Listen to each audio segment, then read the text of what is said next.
Rahman ve Rahim olan Allah'ın adıyla Esselamünaleyküm değerli Rehber TV izleyicileri. Her hafta farklı konu ve konuklarıyla karşınızda olduğumuz Hanımlar Rehberi programında bugün çok kıymetli Tesettür Seferberliği ve Erdemli Kadınlar Derneği Yönetim Kurulu üyesi Mürüvvet Cengiz hanımefendi konuğumuz. Bugün insanlık içerisinde kadını nasıl tanımlayabiliriz? Kadını nasıl, İslam kadını nasıl tanımlar ve Peygamber Efendimizin eşlerine karşı örnek davranışları nelerdi? Sevginin kadının yanında, kadın için değeri nedir? Bunları konuşacağız inşallah. Bereketli ve bol istifadeli bir program olması niyetiyle Bismillah diyelim. Hoş geldiniz hocam, nasılsınız? Hoş bulduk hocam, Allah razı olsun. Hamdolsun iyiyiz. Sizler nasılsınız? Sizleri gördük, daha iyi olduk, Allah razı olsun. İyilik versin inşallah. İyi ki geldiniz. Hocam konumuz yine kadın. Peygamber Efendimizin kadına verdiği değeri ve İslam'ın kadına verdiği değer ve bizim sonraki zamanlarda, İslam dininin geldikten sonraki zamanlarda da Müslümanlar olarak İslam'ın kadına verdiği değeri koruyabildik mi? Bu emaneti tam anlamıyla koruyabildik mi? Bu değeri yerine getirebildik mi? Ve Peygamber Efendimizin verdiği değeri devam ettirebildik mi? Bunlar çok önemli. İnşallah bunlara değineceğiz. Birinci sorum olarak insanlık içerisinde kadını nasıl tanımlayabiliriz? Evet. Tesettür Seferberliği platformunun, Erdemli Kadınlar Derneği'nin bu ayki seminer konusu bu anladığım kadarıyla. Tesettür Seferberliği ve Erdemli Kadınlar Derneği olarak siz nasıl tanımlıyorsunuz? Fikriniz nedir?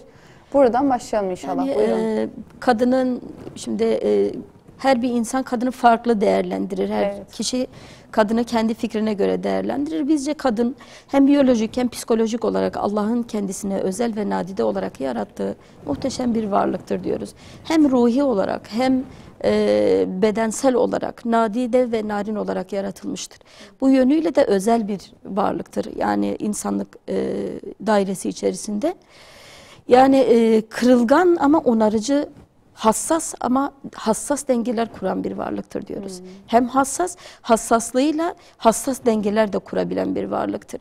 Yani ince dokunuşlarla hayatın inceliklerini düzelten, hayata incelikler katan bir varlıktır diyoruz yine kadın için. Yine değerini bilen insanların elinde ya da sarrafın elinde kadın bir cevher, bir mücevher iken değerini bilmeyen bir insanın nezdinde ise sadece bir taş parçasından ibarettir. O yüzden kadının değerini tam koruyabilmesi için onun değerini bilen insanların elinde olması lazım. Onun ruhi olarak olgunlaşması, gelişmesi, şekillenmesi, hayatın içerisinde verimliliğini koruyabilmesi için değerini bilen ortamlara ihtiyacı vardır diyoruz kadının. Yine kadın Yüce Allah'ın kendisine cenneti ayağının altına serdiği anne vasfına sahip bir varlıktır. Ve yine kadın bir annenin doğurduğu iki cinsiyetten bir tanesidir. Yani bir kadın bir erkek olmak üzere iki cinsiyetten bir tanesidir diyoruz. Ve kadın bir erkeğin öbür yarısı, yani eşidir diyoruz. Kadın olmazsa eş, yani erkek olmaz, erkek olmazsa kadın olmaz diyoruz. Ve yine kadın bir abladır, bir kardeştir, bir bacıdır, bir teyzedir, bir haladır diyoruz. Ve bunların en üzerinde kadın Allah'ın halifesidir diyoruz. Evet. Yani kadını konumlandırırken Kur'ani bir merkezde konumlandırmak gerekiyor. Evet, Kur'an'ın tabiriyle yine halife olduğunu, o görevini de unutmaması gerektiğini vurgulamış oluyoruz burada. Evet hocam. Evet. Kadın üzerine tanımlamanız bu kadarsa yeni bir soruma devam etmek isterim. İslam kadını nasıl tanımlar? Evet, bu şekilde tanımlıyoruz ama İslam kadını nasıl tanımlıyor? Nasıl bir konuma, nasıl bir vasfa bürünmesini istiyor? Buyurun buradan devam edelim. Yani kadına baktığımız zaman, özellikle Allah Resulü Aleyhisselatü Vesselam'ın bir hadis-i şerifine baktığımız zaman kadına verilen değer ve konumlandırma olarak aklımız berraklaşabiliyor. Evet. Kadınların haklarını yerine getirme hususunda Allah'tan korkun. Zira siz onları Allah'ın emaneti olarak aldınız ve Allah'ın adını anarak nikahı kıyıp kendinize helal kıldınız. Müslim'de rivayet edilen bir hadis-i şeriftir. Yani İslam kadını değerlendirirken emanet kavramına özellikle dikkat çekiyor. Emanet çok çok önemli bir kavramdır. Yani baktığımız zaman bugün emanet kavramı, kadın işte emanettir, erkeğe emanet edilmiştir derken sanki kadına hakaret edilmiş, kadının hakları elinden alınmış gibi bir algıya sebep olabiliyor bazı art niyetli insanlar. Ama biz toplum olarak, İslam toplumu olarak her öteden beri emanet kavramına bakış açımız çok farklı olmuştur. Çok kutsal bir değer atfetmişizdir biz emanet kavramına. Nasıl bir değer atfetmişizdir? Emaneti namus bilen bir toplumuz biz. Evet. Emanet eşittir namus. Emanet eşittir işte kıyamet deniliyor. Emanet kıyamettir. Ne demektir bu? Yani emanetin yerine getirilmediği zaman kıyamet kopmuş gibi oluyor. O yüzden bir kişiye bir şey emanet edildiği zaman o onun sahibi olmuyor. Yine emaneti ihanet münafıklığın alametinden. Aynen öyle yani. Alimlerimizin yorumladığı bir Hem münafıklık hem de yani hıyanet etmiş oluyor o insan. Hıyanet de çok ağır bir vebaldir, ağır bir suçlamadır yani. Bu noktada baktığımız zaman yani erkeklerin de bunu iyi anlaması ve algılaması lazım. O kadını aldın ama nasıl aldın? Yani o senin ona sahip değilsin aslında. Allah Teala'nın Allah'a ait yani kadının sahibi Allah'tır diyoruz. Özellikle vurgulamak istediğimiz bu. Allah'tır, ona erkeğe emanet veriyor. Emanet verildiği zaman bir insana bir şey herhangi, biz emaneti sadece mal, eşya olarak görüyoruz maalesef. Fakat emanet burada yani maddi manevi her unsur emanet olabilir. Bir fikir emanet olabilir, bir düşünce emanet olabilir. Kadın da burada Allah'ın emaneti olduğu için onu koruması, onu himaye etmesi, onu muhafaza etmesi, ona gerekli kıymeti, değeri, hürmeti vermesini gerektiren bir şeydir. O noktada erkeklere düşen şey o emanet bilincini çok çok iyi bilmesi lazım. Kadın da bu noktada emanetin ne olduğunu bilecek yani. Bunu bildiği zaman asli değerine kavuşmuş olacak kadın yani. Bu noktada biz diyoruz kadın Allah'ın emanetidir. Yani biz şunu diyoruz yani emanete hürmet ve değerini koruma ve muhafaza edilmesi gerekiyorsa kadının da iyi geçinilmek gerekiyor. Yani özellikle bir Nisa suresi 19. ayette kadınlarınızla iyi geçinin. Eğer onlardan hoşlanmazsanız bile onlar olabilir ki bir şey sizin hoşunuza gitmez. Allah onda birçok hayır takdir etmiş olabilir. Yani biz kadınlara evet alıyoruz, erkeklerden bahsediyoruz. Yani aldı nikahına bazı yönleri hoşuna gitmeyecek, bazı yönleri ona ters gelecek. Fakat bilecek ki bazı yönleri onun tersine gitse bile, hoşuna gitmese bile Allahü Teala o hoşuna gitmeyen şeylerin içerisinde bazı şeyler yerleştirmiştir ve bu da onun için bir hayırdır. Bu noktada tekrardan emanet kavramı üzerinde ciddi bir şekilde durulması gerekiyor ve bu bilincin yeniden oturtulması gerekiyor ki kadına hak ettiği değer verilebilsin. aslında karşı cinse şu mesaj mu veriyor Allah Teala? O diğer insanlardan, dışarıdaki kadınlardan ve dışarıdaki senin annenden, ablandan, herhangi bir bacından, tanıdığın, tanımadığın tüm kadınlardan ve diğer insanlardan ayırıyor. Yani ayrı bir özellik atfediyor ve onu senin üzerinde bir emanet hakkı olduğunu ve ona daha çok ehemmiyet göstermen gerektiğini, yani kendi yanındakilerden, kendi tanıdıklarından ve hakim olduğun, sahip olduğun aile fertlerinden daha bir ehemmiyet sahibi olması gerektiğinin üzerinde vurguluyor emanet lafzıyla aslında. Hani bu dediğiniz çok güzel, gerçekten güzel ifade ettiniz. Allah Resulü Aleyhisselatü Vesselam yaşamı boyunca bu söylediklerinizin aynısını desteklemiştir zaten. Evet. Yani kadınlara ayrı bir değer vermiştir, ayrı bir konumlandırma yapmıştır kendi eşlerine. Bu noktada da gerçekten yaşanılan sıkıntılar da bu bilincin yıpranmasından dolayıdır diye düşünüyorum. Yani eş olarak onu ayrı bir kefeye, diğer kadınlar, tüm tanıdıklar veya tanımadıklar ayrı bir kefeye, eşine emanet gözüyle bakması, dikkat etmesi çok daha başkadır. Yine Müslümanlar olarak İslam'ın kadına verdiği değeri koruyabildik mi? Sanırım bizim oturup Müslümanlar olarak bu değeri, bu getirilmiş olan konumu hakkıyla koruyabildik mi? Ve nerede şu an? Bunu düşünmemiz gerekiyor. Buyurun. Yani biz özellikle Müslümanlar olarak bu noktada tam olarak kadının, yani İslam'ın kadına verdiği değer noktasında Allah'ın razı olduğu konumda olduğumuzu düşünmüyorum. Yani bilinçli Müslümanlar olarak belki ferdi olarak yani bunu yerine getiren kardeşlerimiz vardır muhakkak.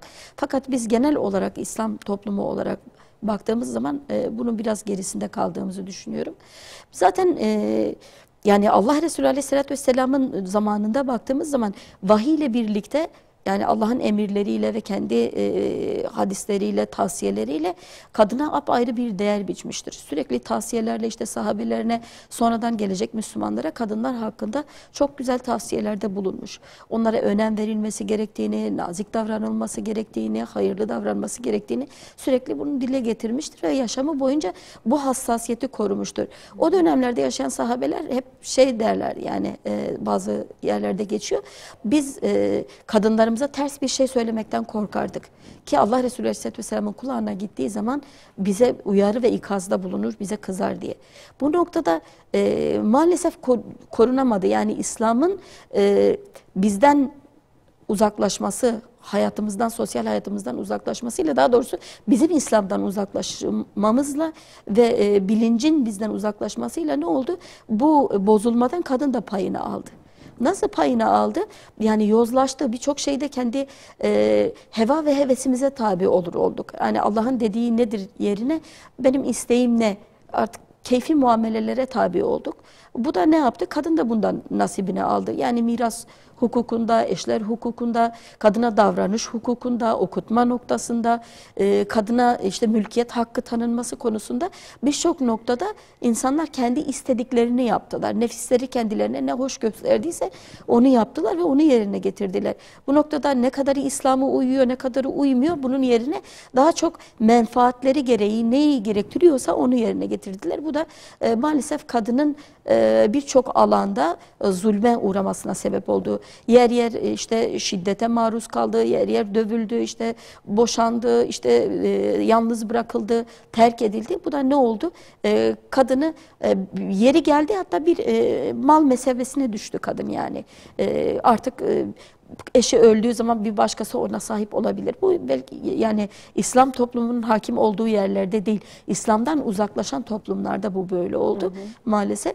Bizler de yeniden toplum olarak yani sil baştan böyle tekrar Allah'ın razı olduğu ve Allah Resulü Aleyhisselatü Vesselam'ın tavsiyelerine uygun kadına bakış açısı nasıl olabilir? Bunu yeni baştan irdelemek zorundayız ki kadını doğru konumlandırabilelim. Biz kadını doğru konumlandırdığımız zaman toplumun ihyası ve inşası inşallah o noktadan sonra hızlı bir şekilde ivme kazanacaktır diye düşünüyorum. Tabii ki eşler arasında veyahut miras hukukunda dediğiniz biraz önce nafaka hükmü, kadının çalışma, okuma, bunlara İslam'ın konumlandırdığı ve sınırlandırdığı ölçülerde girebilmesi, bunlar da tabii ki çok önemli. Bir de kadının kendisine verilen değeri kendisinin korumaya çalışması ve gayreti de çok kıymetli hocam, değil mi? Yani bu zaten kadının İslam'dan kopuşu onu huzura götürmedi.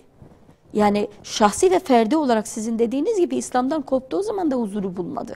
Huzuru bulmadı çünkü savruldu yani. Bir aileden mahrum kaldı, bir eşten mahrum kaldı. Yani onu koruyacak bir çıtadan, bir çatıdan mahrum kaldı.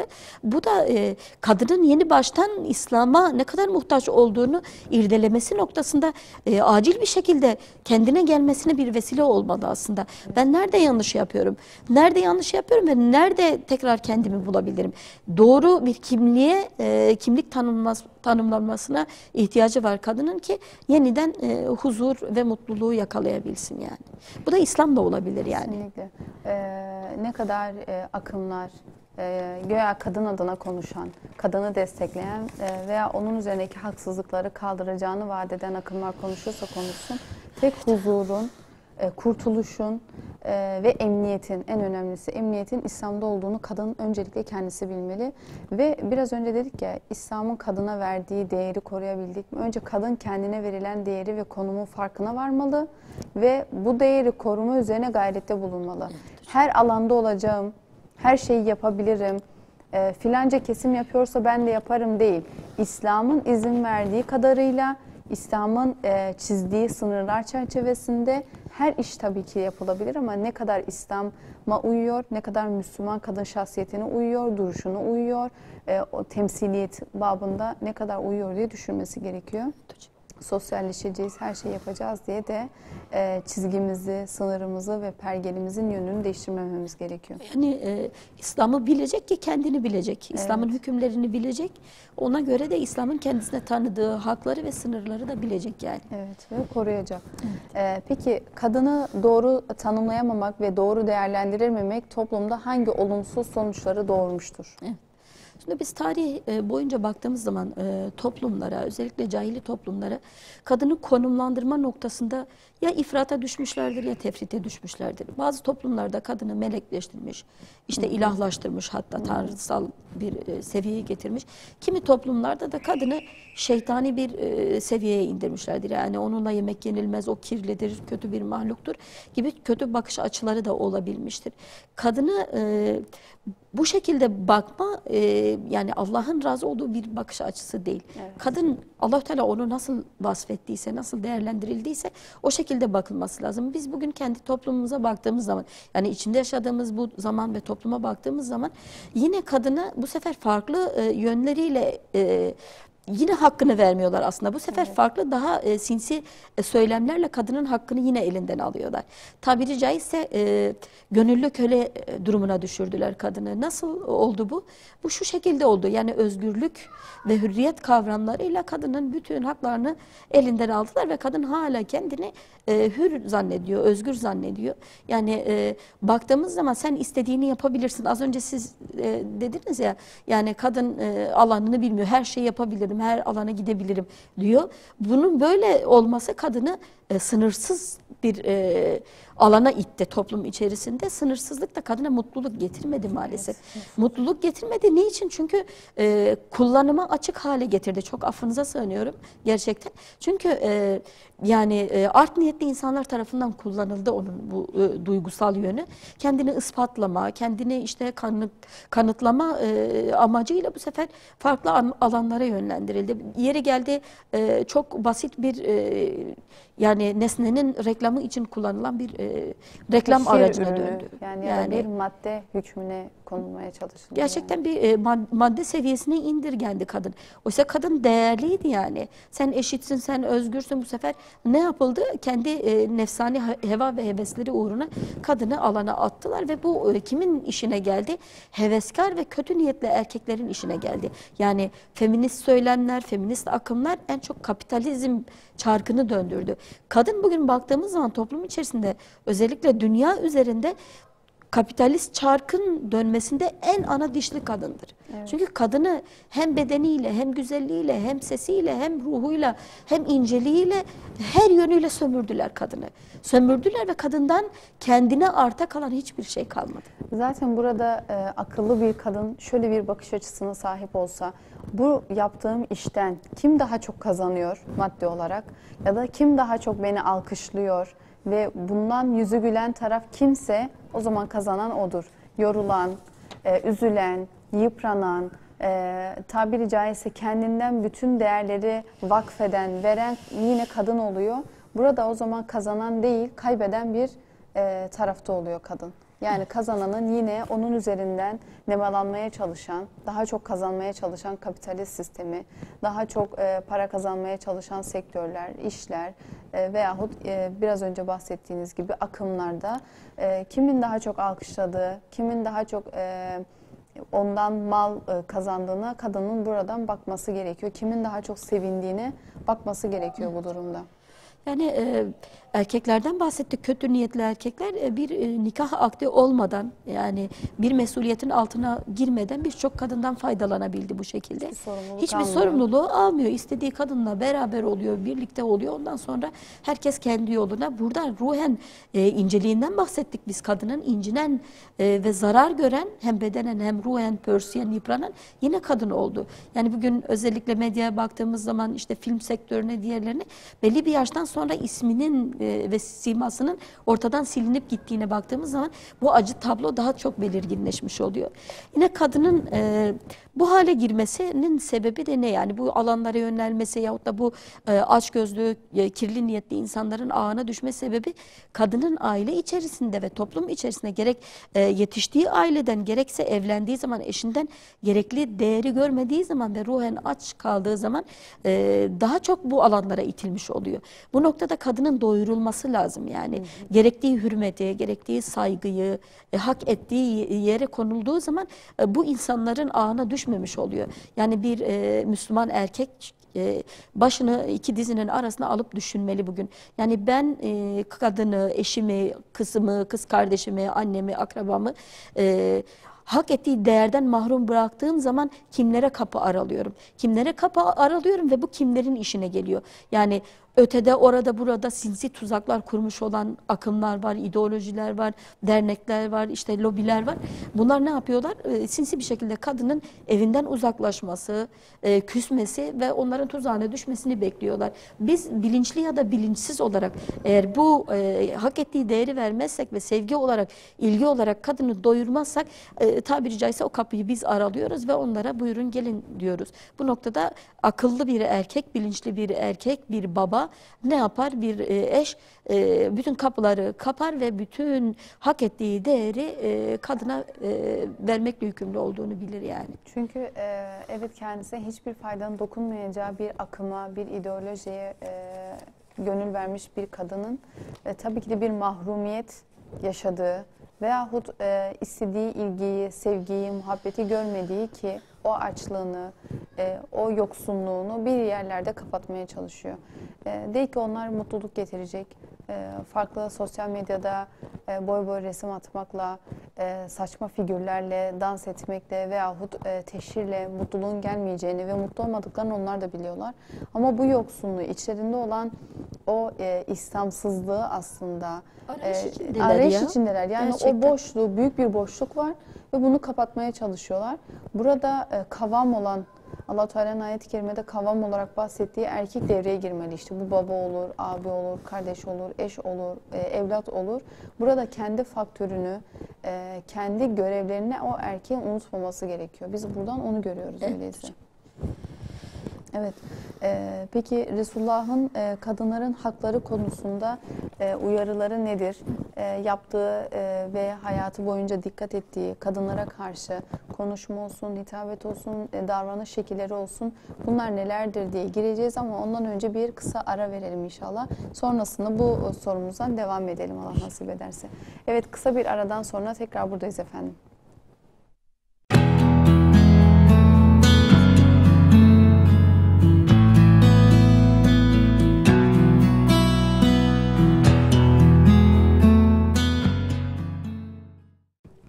Evet, kısa bir aradan sonra tekrar Hanımlar Rehberi programımıza devam ediyoruz efendim. Bugün Tesettür Seferberliği ve Erdemli Kadınlar Derneği'nin yönetim kurulu üyesi Mürüvvet Cengiz hocamız var. Bugün insanlık içerisinde kadına verilen değeri ve Peygamber Efendimizin İslam'ın kadına verdiği değeri, konumlandırdığı yeri ve bunun koruması üzerine, bu emanete sahip çıkması üzerine konuşuyoruz. Evet hocam. Tekrar sorumu yineleyeyim. Resulullah'ın kadınların hakları konusunda uyarıları nelerdir biz Müslümanlara? Evet. Buyurun. Şimdi Resulullah Aleyhisselatü Vesselam'ın birçok tavsiyesi var ama hayatına baktığımız zaman hayatının hepsi bize örnek aslında. Yani gerek eşleriyle olan münasebetlerinde, konuşmalarında, tutum ve davranışlarında bize örnek olduğunu görüyoruz hayatı boyunca. Yani hadis-i şeriflerinden yola çıkarak birkaç tanesini ele alacağız inşallah. Allah Resulü Aleyhisselatü Vesselam bir hadis-i şeriflerinde şöyle buyuruyorlar. Sizin en hayırlınız, ehline karşı en hayırlı olanınızdır. Ve ben de ehline karşı sizin en hayırlınızım diye buyuruyor Allah Resulü Aleyhisselatü Vesselam. Yani yumuşaklık noktasında hayırlı olmaktan kastı ne? Onlara karşı yumuşak davranması, kötü söz söylememesi, kötü davranmaması, incitmemesi, dövmemesi, yalnız bırakmaması, küsmemesi birçok şey bunun içine giriyor. Yani hayırlı olanınızdan kasıt bazı kardeşlerimiz şu şekilde algılayabilir. Ben eve gerektiği zaman her şeyi getiriyorum, hiçbir şeyden onu mahrum bırakmıyorum, gezdiriyorum, işte yiyeceği giyeceği hususunda ona yardımcı oluyorum gibi kıt bir daire içerisinde koymaması lazım. Bunu geniş bir şekilde yani insanın tek ihtiyacı bedensel ihtiyaçlardan ibaret değildir. Yahut da yani sadece yeme içme barınma değildir. Bunun ruhi olarak, ilgi alaka olarak da doyurulması gerekiyor. Biz az önce de zaten bu konuda konuştuk. Bu noktada da hayırlı olma kavramını biraz açmış olduk. Yine başka bir hadis-i şeriflerinde müminlerin iman bakımından en olgun olanı ve sizin hanımlarına karşı en hayırlı olanınızdır diyor. Yani iman olgunluğu eşittir hanımlara karşı hayırlı olma ve iyi olma. Yani iman olgunluğunun alameti o zaman nedir? Bir kişi eşine karşı, ehline karşı, ailesine karşı iyiyse, sevecense, yumuşak huyluysa bu onun iman olgunluğunun alametidir diyebiliriz. Şimdi hocam bazı ailelerde de şöyle bir sorunla karşılaşıyoruz. Eş kırmamak adına, üzmemek adına, sırf istediği için bazı şeylerden de bu sefer ödün vermeye başlıyor. Buradaki sevgi, muhabbet ve kırmama İslam'ın çizgileri dairesinde olmalı değil mi hocam? Yani bu çok önemli bir şey zaten, önemli bir ayrım noktası. Biz kavvam olan erkekten bahsettik. Yani Allah-u Teala'nın emirlerini o evde hükmeden, o emirlerle hükmeden bir erkekten bahsediyoruz. Öyle bir modelde tabii ki de helal, haram, mübah dairelerinde Allah'ın razı olduğu neyse, hükümleri neyse ona göre muamele eder ve o çerçevede hareket eder. Yani benim kızım evet örtünmek istemiyor, ben onu zorlamamak adına adına ona hiç söylemeyeyim, hiçbir şekilde uyarmayayım. Yahut da işte bazı haram helal sınırlarına riayet etmeyen eşim var, aman kırılmasın, üzülmesin diye hiçbir şey yapmayayım değildir. Yahut da bazı uygunsuz ortamlara gitmek istiyor. İşte düğünler olsun, farklı ortamlar olsun. Ben onları kırmama adına, üzmeme adına, hayırlı bir eş olma adına bunu yapamam. Ben onların eğer hayırını istiyorsam beraber, çünkü kadın erkek beraberliği biz bu dünyaya sınırlı bakmıyoruz. Bu dünyaya sınırlamıyoruz. Yani hem bu dünyada hem ahirette bir beraberlikten bahsediyoruz. Bu beraberliğin de ancak cennette devam edebileceğini biz biliyoruz. Bu da ne yapıyor? Allah'ın razı olduğu sınırları korumamız gerektiğini gösteriyor. Bu noktada da erkeğe düşen Allah'ı gocundurmadan eşini ve ailesini mutlu etme yollarına girmesidir. Mutlu yani. etmek derken orada pasif, silik bir eş, silik bir baba faktörü gözümüzde oluşmasın. Evet. Yani hani sınırlarını bilen, İslam'ın hükümlerini evinde uygulamaya çalışan bir babadan, bir eşten, bir abiden bahsediyoruz. Bazen oluyor ki kadın ev dekorunda aşırıya gidebiliyor. Olur ya, nefsine sahip çıkamaz, orada nefsine söz dinletemez ama orada eş ne olmalı? Orada halifelik görevini yerine getirmeli değil mi? Evet, sen bunu istiyorsun. Çok da güzel ama İslam'a uyar mı? Burada bir mümin barınabilir mi? Namaz kılabilir mi? Ya da bize uyar mı? Haremlik selamlığına veya israf boyutuna, nebevi bir hayat tarzına uyar mı? Bizim örneğimizi tekrar orada eşine hatırlatması görevi burada erkeğe düşüyor. Evet hocam. Veyahut erkek öyle bir gaflete düştüğünde hanıma düşüyor. Yani zaten Allah'ın emirlerini yerine getirme noktasında birbirlerine yardımcı ve destek olacaklar iki tarafta. Yani biz İslami bir aile modelinden bahsediyorsak eğer burada özellikle ikisinin de Allah'ın sınırlarını koruma noktasında birbirlerine yardımcı olmaları. Bu zaten merhametin en büyük sembolü. Çünkü bir kişi birine merhamet ediyorsa onun Allah'ın gazabına uğramaması noktasında elinden geleni yapacaktır. Ateşten koruyacaktır. Yani diyor ya ayet-i kerimede, kendinizi ve ehlinizi ateşten koruyun yani. Bu da Allah'ın emirlerine riayet etmekle olur yani. Evet. Yani başka bir hadis-i şeriflerinde yine mümin bir erkek mümin bir kadına kızıp darılmasın. Eğer onun bir huyundan hoşlanmazsa öbüründen memnun kalabilir buyuruyor. Yine başka bir hadis-i şeriflerinde kadınlara ancak iyi insanlar iyi davranır, kötü kişiler ihanet eder. Kadınlara ancak şeref ve asalet sahibi insanlar değer verir. Onlara ancak kötü ve aşağılık kimseler hor görebilir diyor. Bu da çok önemli şeylere, önemli vurgular vardır burada da. Yine yani belki yetiştirme tarzından, belki toplumun dayattığı bazı şeylerden kaynaklı Müslüman erkeklerin birçoğundan mesela biz aynel yakın bunu görebiliyoruz. Yani sen bir kadınsın, ne anlarsın? İşte kadının aklı bu kadarına basmaz. İşte sizin aklınız kıttır, anlayamazsınız gibi kadını değersizleştiren yahut da onu hor gören ifadeler kullanmak da bir Müslüman erkeğe asla yakışmaz. Çünkü Allah Resulü Aleyhisselatü Vesselam eğer böyle büyük tavsiyelerde bulunmuşsa ve bu tavsiyeleri yerine getiren insanları şeref ve asalet sahibi insanlar olarak vasfetmişti. Acaba bu şeref ve asaletten nasıl pay alabilirim diye böyle bir çabanın içerisinde olması lazım. Bu da eğer kadının yer yer yanlışları olabilir, hataları olabilir, eksik ve kusurları olabilir.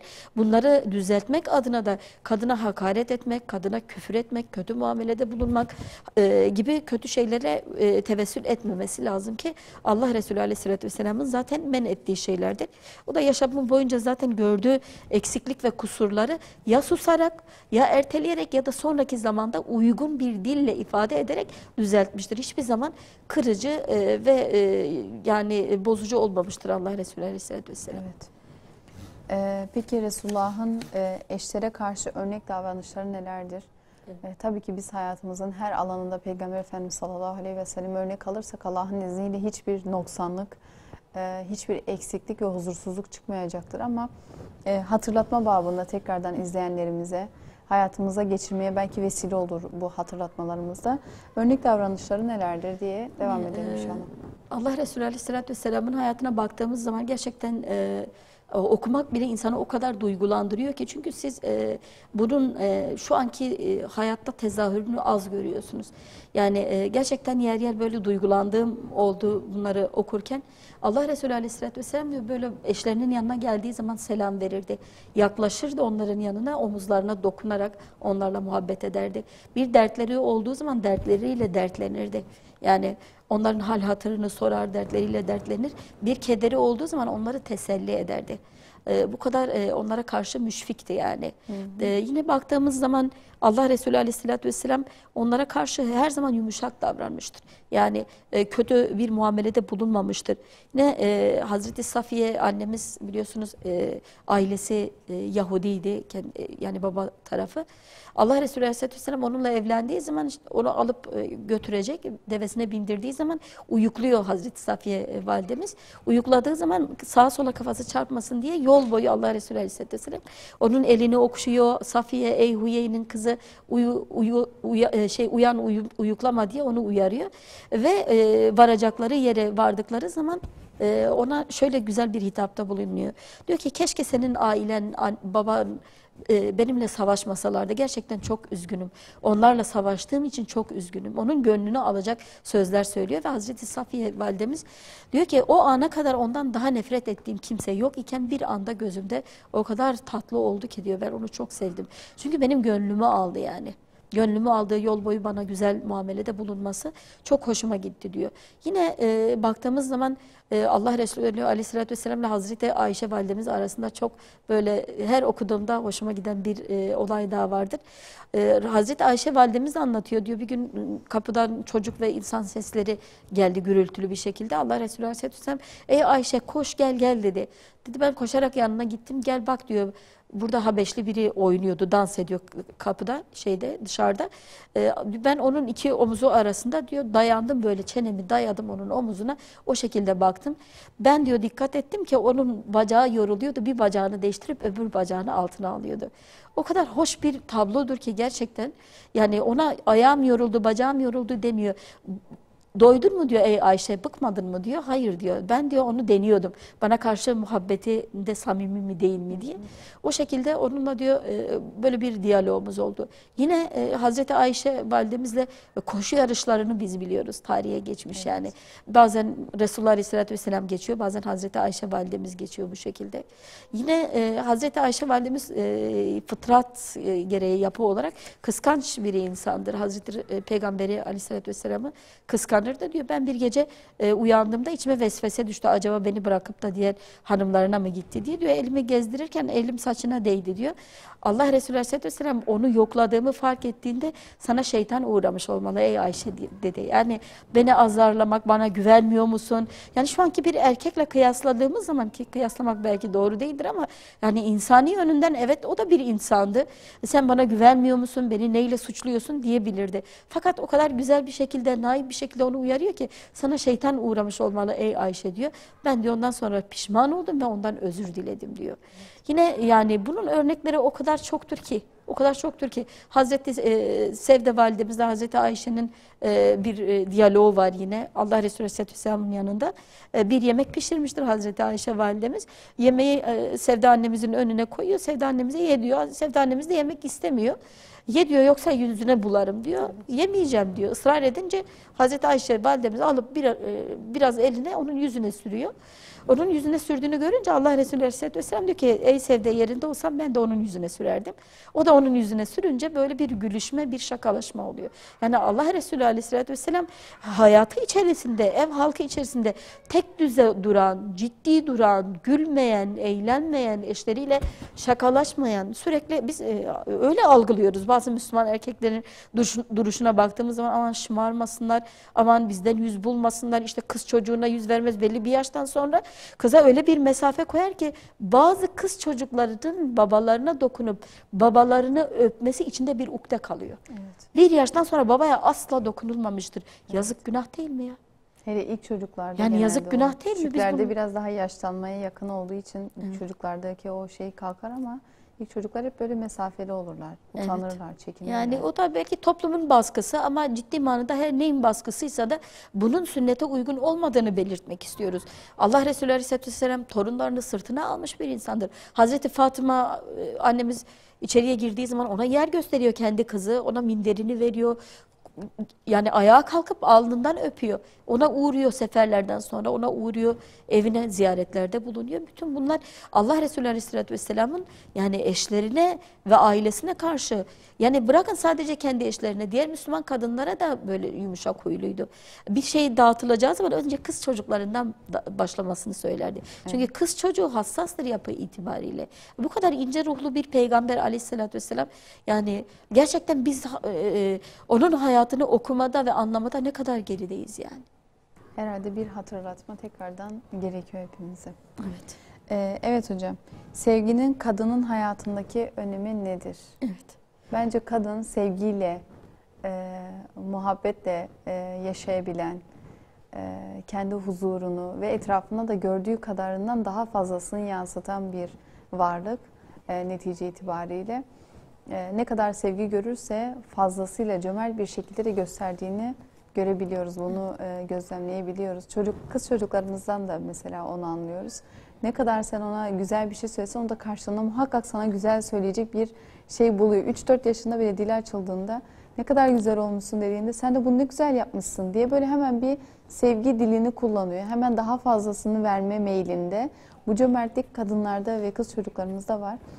Biraz önemine binaen konuşacak olursak neler söylemek istersiniz? Şimdi biz madem nebevi metotta bahsediyoruz, evet, yani kadına muamelede, kadının değeri konusunda yine Allah Resulü Aleyhisselatü Vesselam'ın yaşantısı üzerinden gitmek istiyoruz. Çünkü en güzel örneğimiz, üsve-i hasene odur. Bir gün Allah Resulü Aleyhisselatü Vesselam'a Hazreti Ayşe validemiz soruyor. Ey Allah'ın Resulü, beni seviyor musunuz diyor. Allah Resulü Aleyhisselatü Vesselam seni seviyorum ya Ayşe diyor. Yani bundan utanç duymuyor. Özellikle bunu vurgulamak istiyorum. Seni seviyorum. Nasıl seviyorsun ey Allah'ın Resulü diyor. Kördüğüm gibi diyor. Evet. Yani sevgiyi ifade etmedeki güzelliğe dikkat çekmek istiyorum. Kördüğüm gibi, kördüğüm ne durumda diyor? İlk günkü gibi diyor. İlk günkü gibi seni seviyorum. Sana olan ilgim, muhabbetim, alakam ilk günkü gibi. Şimdi biz eşler arasındaki ilgi, alakaya baktığımız zaman içerisinde birbirlerine karşı ilgileri azalabiliyor. İşte her biri kendi hayatına dalabiliyor. Yahut da zaten benim onu sevdiğimi biliyor. Genel itibariyle duyumlar o şekilde. Seni sevdiğimi biliyor yani. Sen biliyorsun zaten. Bunu tekrar dile getirmeme ne gerek var? Fakat biz özellikle fıtraten yani bütün canlıların sevgiye ihtiyaç duyduğunu biliyoruz. Özellikle bir bitki bile, yani kalbi yok, ruhu yok. Fakat bitkiye bile seni seviyorum, sen ne güzelsin, ne güzel açmışsın dediğin zaman gürleşip kabarabiliyor bir sevgi. Yahut da bir su, yani son zamanlarda yapılan bazı araştırmalarda suya güzel kelimeler söylediğin zaman onun besleyicilik özelliği, kalitesi artabiliyor. Kötü kelimeler söylediğiniz zaman suyun içerisinde o faydasının azaldığını görebiliyoruz. Bu yani hassas bir ruha sahip kadın için de çok önemlidir. Evet, erkek de sevildiğini bilmek ister, duymak ister, fakat kadın için sevgi hayatın olmazsa olmazıdır. Bu noktada özellikle sevginin evlilikte ve kadının hayatında yani olmazsa olmaz bir olgudur. illaki olması gereken bir şeydir ve belki de aile hayatını ve kadınla erkek arasındaki yani ilişkinin doğru bir minvalde yürümesi için sevgi onun köküdür diyebiliriz. Onun en temel yapı taşıdır. Bu da bu noktada kadını mahrum bırakmamak gerekiyor. Yani bunu sözel olarak ifade etmek gerekiyor. Hal hareketleriyle ifade etmek gerekiyor. Ispatlamak gerekiyor ve kadına mesela sadece seni seviyorum gibi bir ifadeyle bazen yetindiremeyebiliyorsunuz yani. Onun tezahürünü görmek istiyor. Yani beni seviyor. Bu noktada da herkesin sevgi dili farklı olabiliyor hocam. Evet. Yani kimisi ona yardım ettiğinizde kendini sevilmiş hissederken kimisi bir çiçek aldığınız zaman kendini sevilmiş hissediyor. Kimi ona sadece baktığınız zaman sevildiğine dair içi tatmin olurken kimi insan belki de farklı şeyler onunla beraber yürümenden hoşlandığı için yürümeyi sevgi işareti olarak algılayabiliyor. Bu da kadın ve erkeğin birbirine yeteri kadar zaman tanıması gerektiğini bize gösteriyor. Zaman tanıyacak ki eşini tanıyacak. Eşini tanıyacak ki neleri sevip neleri sevmediğini bilecek. Evet. Kadın mutlu olduğu zaman biz özellikle gözlemliyoruz. Hem kendi hayatımızdan biliyoruz hem de gözlemliyoruz. Çıkan problemlerin çoğunda kadına hayat yükünü 2 kat, 3 kat daha fazla arttıran şey eşinden yana yeteri kadar sevgi görmemesi. Evet. Eşinden yana desteklenip ilgi ve alaka gördüğünde, sevgi gördüğünde çocuklara tahammülü artıyor, iş yükü ona hafif geliyor. O gün en mutlu insan o oluyor yani. Evet. Yani bu noktada da erkeklerimiz sevgi cimrisi olmamalı. Yani bir baba olsun, bir eş olsun, bir abi olsun, kim olursa olsun. Bu noktada kadınlara karşı ne yapmalı? Sevgiyi en güzel şekilde ifade etmeli ve bu noktada ruhi olarak onu açlık içerisinde bırakmaması gerekiyor. Bu da yani kadın doyacak, sevgiden tatmin olacak ki kötü emelli insanlara gitmesin. Yani bir kız çocuğu size bahsettiniz daha küçücükken, evet, bebekken bile anne babanın mimiklerine dikkat ediyor. Acaba beni seviyorlar mı, sevmiyorlar mı? Onu yoruyor yani bir şekilde. Ve kadınlarda, kızlarda şöyle bir şey var. İlgi ve alakayı ailede bulmadığı zaman gerektiği kadar tatmin olmadığı zaman bir başka yerde gördüğünde oraya rahatlıkla kayabiliyor. Evet. Bu da çok tehlikeli bir şey aslında. Yani bugün eğer aile ortamında babadan, eşten, kardeşten ilgi ve alakayı görmeyip birilerinin tuzağına düştüyse kız çocuklarımız savrulduysa burada biz acaba suçumuz ne? Ne konumdayız, ne yaptık diye kendimizi sorgulamamız lazım. Ciddi noktada da burada zaten ihmaller var ki bugün bu kadar hani az önce de siz de belirttiniz. Sosyal medyada kendini ispatlamaya çalışıyor orada burada ve yani savruluyor öyle söyleyelim yani. Evet hocam. Son olarak eklemek istediğiniz toparlama babında söylemek istediğiniz son cümlelerinizi alalım lütfen. Evet, ben Rum suresi 21. ayetle inşallah konuyu sonlandırmak istiyorum. Yüce Allah şöyle buyuruyor bir ayet-i kerime, Rum suresi 21. ayette. Sükunete ermeniz için size kendinizden zevceler yaratması ve aranızda sevgi ve merhamet koyması onun kudretinin delillerindendir, ayetlerindendir. Şüphesiz ki bunda düşünen bir toplum için ibretler vardır buyuruyor Allahü Teala. Yani Allahü Teala kadını yaratmış ve kadının fıtratına sevgi ve muhabbeti yerleştirmiştir. İlgi ve alakayı yerleştirmiştir. Ve evlilikteki kasıt da o muhabbetin devamlılığı ve beslenmesi ise eğer bu noktada da bize çok şey düşüyor. Yani kadını doğru tanımlamada Allah'ın ayetlerine muhtaç olduğumuzu, İslam'a muhtaç olduğumuzu ve bu hükümlere, Allah'ın hükümlerine tekrardan sarıldığımız zaman mutlu bir kadın, mutlu bir aile ve mutlu bir toplumun meydana geleceğini işte o zaman Allah'ın izniyle hep beraber göreceğiz. Rabbim o güzel günleri tez zamanda bizlere göstersin. Allahü Teala bizlerin ailesini o güzel örnek ailelerden bir tanesi yapıp bizim ailelerimizi de diğer ailelere örnek yapsın inşallah. Ve bütün Müslüman ailelerine örnek ailelerden eylesin. İnşallah. Allah razı olsun hocam. Bu farkındalığa herkes kendi ailesinden başlayarak başlasa bu davranışları düzeltme, değiştirme ve dikkati çekme üzerine hepimiz kendi ailemizden başlasak inşallah toplumu inşa etmiş, irşad etmiş olacağız inşallah. Bu niyetle bir yerden Bismillah demek şart. İnşallah. Birilerinin kalkıp bir şeyler yapmasını beklemekten ziyade ben kendi ailem içerisinde neler yapabilirim, neleri düzeltebilirim ya da eksik yönleri nelerdir diye önce bir iç muhasebemizi, kendi ailemizdeki muhasebemizi yapmamız gerekiyor. Evet. Yani biz özellikle Tesettür Seferberliği Derneği olarak yani bunu amaç edindik. Gerçekten bunu her fırsatta da dile getiriyoruz inşallah. Bunu da bu vesileyle tekrardan dile getirmiş olalım inşallah. Sorularınız çok kıymetli. Rabbim inşallah tüm üyelerinin ve gönüllülerinin yardımcısı olsun inşallah. Allah razı olsun Allah razı hocam. olsun sizden de Teşekkür inşallah. ediyoruz tekrardan. Evet kıymetli Rehber TV izleyicileri, bugün de Hanımlar Rehberi programımızın sonuna geldik. Sizleri emanetçilerin en güzeli olan Rahman'a emanet ediyoruz.